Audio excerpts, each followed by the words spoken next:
It feels like the very first Google Pixel phone just came out yesterday, but believe it or not, we are already at the 10th generation. And with each new phone, Google is packing in an ever-growing amount of AI. Right here, we've got the 4 latest top-of-the-line Pixel phones: the Pixel 10 Pro XL, 9 Pro XL, 8 Pro, and 7 Pro. We're going to take a deep dive into the design, display, performance, cameras, and battery to see if the Pixel 10 Pro XL really is a huge leap over the rest. Hey, I'm Olive, your host here at Versus.com. All these Pixels come with that iconic camera bar that first appeared on the Pixel 6. Interestingly, these 7 and 8 look super similar to each other, while the 9 and 10 are almost twins, with just a few elements moved around. The Pixel 10, 9, and 8 all have that somewhat redundant thermometer, but the Pixel 10 also comes with the new Pixel Snap, which makes it compatible with a ton of magnetic accessories and, of course, Qi 2 and MagSafe chargers. For materials, all of these Pixels rock a polished aluminum frame. On the back, you've got frosted Gorilla Glass Victus 2 on the 10, 9, and 8, while the 7 is built using glossy Gorilla Glass Victus. The 10 and 9 have completely flat backs and sides, while the 8 and 7 are more rounded. As for weight, the 10 is the heaviest at 231 grams, the 9 is 222 grams, the 8 is 212 grams, and the 7 is the lightest at 211 grams. For durability, they all have IP68 rating, which means that they're dust resistant and can handle being dunked in clear water at up to 1.5 meters for 30 minutes. But just don't try taking them diving to the Mariana Trench. So as always, let's check in with the team and see who likes which design best. The Pixel 9. The Pixel 9. The Pixel 7. The Pixel 7. The Pixel 10. What about you? I'm also gonna go for the Pixel 10. Now, let's check out these displays. The Pixel 10 and 9 Pro XL both rock a flat 6.8-inch screen, while the 8 and 7 Pro have a curved 6.7-inch display. They're all LTPO OLED and support a 120Hz refresh rate. We threw them under simulated sunlight at over 100,000 lux and measured how bright the screen typically gets, using a full white screen. We basically saw an increase with every single new generation, with the 10 Pro XL hitting an incredible 2,444 nits. That makes it the easiest one to see under direct sunlight. All of these Pixels have under-display fingerprint scanners, but the Pixel 10 and 9 Pro XL use ultrasonic scanners, while the 8 and 7 Pro use optical ones, which haven't proven to be super reliable, especially with a screen protector on. Now, for even more info on screen specs, including our measured peak brightness, feel free to pause the video right here. Overall, there's no doubt that the Pixel 10 Pro XL offers the best screen in this lineup. It's got a super high typical brightness and an even more impressive peak brightness of a tested 3017 nits. But the screen is just one part of the multimedia experience, so let's check out those speakers next. For audio, all these Pixels come with a stereo speaker setup, one at the top and one at the bottom. It might look like the Pixel 10, 8, and 7 have 2 speakers on the bottom, but one of those grills is actually just for a microphone. Now, here's an audio sample for you.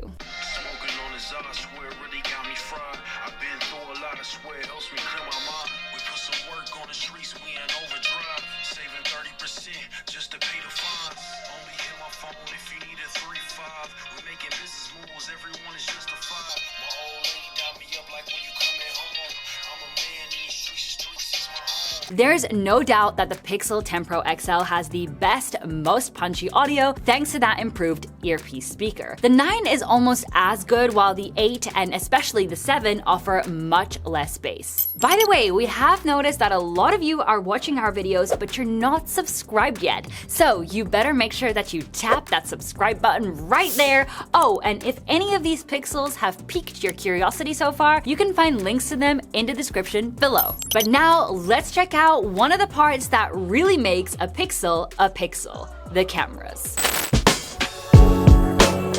Starting with the main cameras, all 4 of these Pixels are rocking 50 megapixel sensors with pretty much the same sensor size. The only difference is that the 7 Pro has a slightly smaller aperture. But in practice, it's wild how little of a difference you can see in these photos. In well-lit scenarios, all of them have basically the same colors and handle HDR perfectly. The Pixel 7 is the least sharp, but you'd really need to pixel peep to even notice. Indoors, each model has a white balance that gets a little warmer with every new generation. The Pixel 7 has the coldest tone, while the 10 has the warmest. Continuing with the ultra-wide cams, the 3 most recent Pixels all have 48 megapixel shooters, while the 7 Pro stays behind with a much smaller 12 megapixel cam. Once again, surprisingly, all photos don't have huge differences, with the only real exception being that the Pixel 10's photo has a slightly more desaturated blue tone in the sky. When we head indoors, the Pixel 9 and 8 have slightly rich shadows, while the 10 and 7 are a bit brighter. And again, the Pixel 7 has the coldest white balance of the bunch. In portrait mode, the Pixel 10 can finally shoot at 1x zoom, while the rest are stuck at a minimum of 1.5x zoom. Shockingly, Google finally improved portrait mode on the Pixel 10, but honestly, it's still not as great as what the iPhone or the Galaxy S25 Ultra offers. One thing that still hasn't changed is that you still can't take portrait shots with the telephoto lens. You are limited to a 2x digital zoom. However, the sharpness on the Pixel 10 is pretty good, with the 7 being the blurriest of the bunch. Switching modes to video, all can natively record at 4K 60fps. From the Pixel 8 Pro and up, you can also get 8K 30fps video with a feature called Video Boost, but keep in mind this works by processing your video in the cloud, not on the device. By the way, all the videos that you'll see here are filmed at 4K 30fps with all cameras. With the main cam, the Pixel 10 captures more detail in the shadows,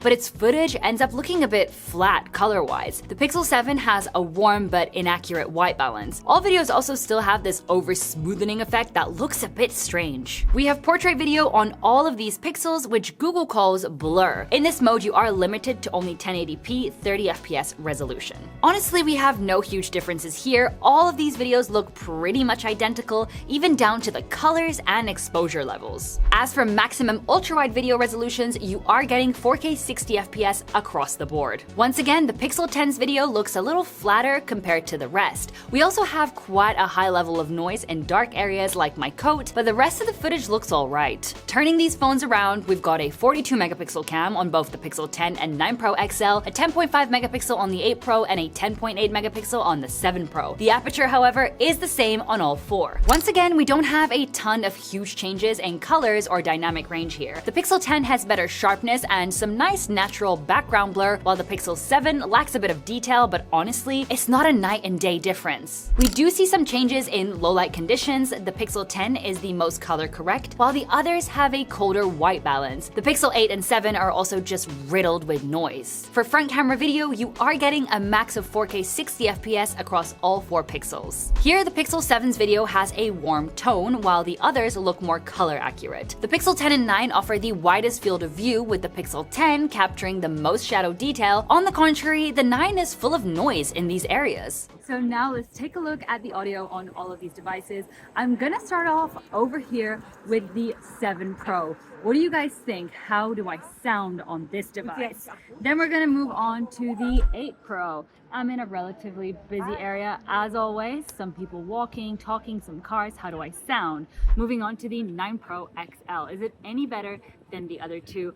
What do we think? And finally, we've got the 10 Pro XL. Has it had any major improvements? What do you guys think? As always, let's talk about it. Honestly, there aren't huge differences in the audio on these models. They all do a pretty good job of canceling background noise and highlighting your voice correctly. Continuing with zoom, we've got 48 megapixel periscope telephoto cameras on all of these guys, all with 5x optical zoom. However, the 7 Pro's telephoto has the narrowest aperture of the bunch. At 5x optical distance, we have to say the Pixel 9 and 10 are the sharpest. But once you get to 15x zoom, the Pixel 9 is a clear winner, with the others looking a little blurry. 30x is the maximum zoom level on the Pixel 9, 8, and 7, and at this level, the Pixel 10's photo is definitely the sharpest. The Pixel 10 can go all the way up to 100x zoom thanks to Google's ProRes zoom. Here, AI basically fills in all the missing details. Whether you still consider it a real photo or not is totally up to you. Alright, now let's kill the lights and step into the darkness. In low light scenarios with the main cam, you can see that the Pixel 10 is the most true to life, while also capturing a bit more detail in the shadows compared to the rest. It's a similar story with the ultra-wide cameras, the Pixel 10 being the most precise. Nevertheless, the Pixel 9 actually looks a little sharper and captures more shadow detail this time around. In portrait mode, just as in daytime shots, the Pixel 10 looks the best, preserving more detail and doing the best job with edge detection. With the telephoto lenses, once again, the Pixel 9 is stays the sharpest, but the Pixel 10 does a better job processing the darkest parts of my coat. For video with the main camera, the Pixel 10 offers a lot more shadow detail compared to the others. Once again, the Pixel 9, 8, and 7 all have a lot of that heavy noise. Color-wise though, they all look almost identical. With the ultra-wide cameras, we see a reduction in quality across the board. Interestingly, the Pixel 8 is the most precise when it comes to white balance, while the Pixel 10 captures the most detail. So when it comes to still photos, you're pretty much getting the same results in all pixels, as they all capture really pleasing shots. However, video is still a major weak point across the board. The footage can look a little too smooth and desaturated, and honestly, the Galaxy and especially the iPhone are still leagues ahead when it comes to video. But now that we've got cameras covered, let's talk about performance.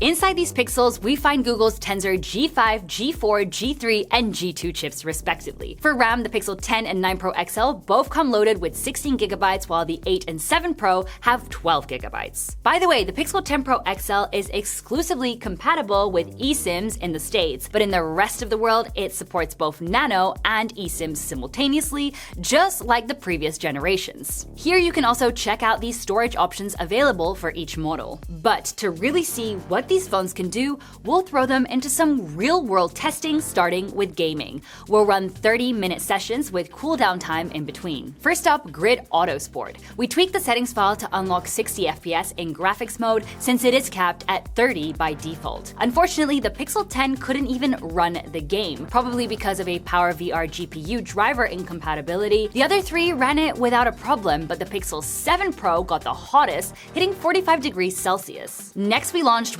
Withering Waves and cranked the graphics all the way up. The Pixel 10, 9, and 8 all started at around 60 FPS, but the Pixel 8 dropped to half of that. But the Pixel 7 showed the worst performance overall. Interestingly though, the Pixel 10 got the hottest. Moving on from gaming, we exported 99 photos in Lightroom. The Pixel 9 was actually the quickest here, but to be honest, it's still slow compared to a phone like the Galaxy S25 Ultra, which finishes in less than 5 minutes. Next, we rendered a 3-minute 4K 30fps video in CapCut. This time, the Pixel 10 was the fastest, with the Pixel 7 finishing 21 seconds behind it. But now, let's check out some benchmarks. In Geekbench 6, we basically see a steady increase in scores with each new generation. The Pixel 10 finally broke the 6,000 point barrier in the multi-core test, but for some perspective, the OnePlus 13 scores more than 9,000 points here. In 3D Mark's Wildlife Extreme stress test, it's pretty much the same story, with incremental scores every generation. But once again, a phone like the Motorola Razr Ultra scores around 2,000 points more in both its best and lowest test loops. In Antutu, the Pixel 9 Pro XL was actually the best performer, scoring even higher than the Pixel 10. The Pixel 8 came in third, and the 7 was last. And lastly, we ran the CPTD benchmark to measure read and write speeds. The Pixel 10 was clearly the fastest for sequential write and read speeds. For random write and read, there weren't huge differences, but for memory copy, the Pixel 9 was the best. The Pixel 10 Pro XL finally comes with UFS 4.0 storage, which should mean quicker speeds, but as you can see, it's still not the absolute best across the board. As you can see, the fact that the Pixel 9 Pro XL still came out on top in some of our tests is pretty wild. That's especially crazy since the Tensor G5 on the Pixel 10 Pro XL benefits from a 3nm construction from TSMC.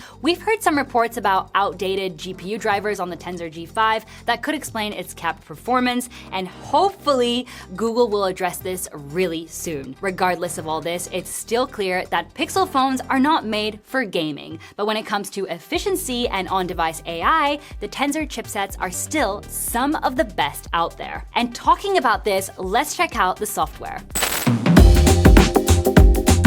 All of these Pixels are already running the brand new Pixel UI with the funky Material 3 expressive interface, which also means they're all rocking Android 16. For software support, the Pixel 10, 9, and 8 all offer a massive 7 years of both OS and security updates. The Pixel 7 Pro was originally promised just 3 years, but Google extended its support to 5 years, meaning it'll still be getting updates all the way until October 2027. The Material 3 expressive interface is now officially on all these phones, and it brings a ton of UI changes, bold new personalization options, and animations that just feel more joyful and, well, expressive. The Pixel 10 has some exclusive features like Voice Translate, which translates your speech during calls in real time, and Camera Coach, which uses AI to guide you in taking better photos. There's also Auto Best Take, which automatically merges the best faces from a burst of group photos into one perfect shot. Daily Hub, which gives you contextual information about your day, and Pixel Journal, which is basically an AI-powered journal. And finally, Magic Queue suggests replies to messages using contextual information from previous messages or emails. Gemini Nano on the Pixel 8 Pro powers smart replies in your messaging apps, while Gemini Nano with multimodality on the Pixel 9 and 10 Pro XL powers things like call notes to give you a summary of your calls, or Pixel Screenshots, which compiles a summary about anything you screenshot, and that's just to name a couple. But don't worry, there are still some great features available on all Pixels, like call screening and Hold for Me in the phone app, the Magic Eraser and Magic Editor in Google Photos, and of course, Gemini and Circle to search. With all of these party tricks out of the way, let's move on to our last category. Inside the Pixel 10 Pro XL, we've got a new, bigger 5200 mAh battery. The Pixel 9 Pro XL packs a 5060 mAh battery. The Pixel 8 Pro has a similarly sized 5050 mAh cell, and the Pixel 7 Pro comes with a 5000 mAh pack. For charging speeds, the Pixel 10 boosts wired charging to a zippy 45 watts compared to a 37 watts on the Pixel 9, 30 watts on the Pixel 8, and just 23 watts on the Pixel 7. Wirelessly, we have a fast 25 watts on the Pixel 10 and a solid 23 watts on the rest, although those speeds are only reachable with the now discontinued Pixel Stand 2. As we mentioned before, the Pixel 10 Pro XL has full Qi 2.2 support for chargers and MagSafe accessories, but it sacrifices reverse wireless charging for it. In our charging test using a 100 watts charger, the Pixel 8 Pro was the first to complete a full charge, taking 1 hour and 22 minutes and reaching 27 watts. It was immediately followed by the 9, finishing just 1 minute later and hitting 27 watts. Then came the Pixel 10, taking 1 hour and 26 minutes and reaching 28 watts. Last to the finish line was the Pixel 7 at 1 hour and 37 minutes, hitting 23 watts. During our testing, the Pixel 10 and 9 sustained the charge better, but that's what we'd expect since the batteries on the 8 and 7 are of course a little older. Now for the hardest pill to swallow, the price. The Pixel 10 Pro XL saw a $100 price increase compared to the Pixel 9 Pro XL, and that's because Google got rid of the 128GB version. So we're looking at $1,199 for the 10 and $1,099 for the 9. The Pixel 8 Pro launched at $999 and the Pixel 7 Pro started at just $899. That's a $300 price increase in just 3 years. $300 that could have bought you around 40 kilos of Doritos nacho cheese. But to be fair, you can find much lower prices at third-party resellers for either refurbished or mint-condition devices. For example, you can get a Pixel 9 Pro XL for around $650, a Pixel 8 Pro for around $450, and a Pixel 7 Pro for just $350. Just keep in mind you might need to cash out some bucks for a new battery on the older models.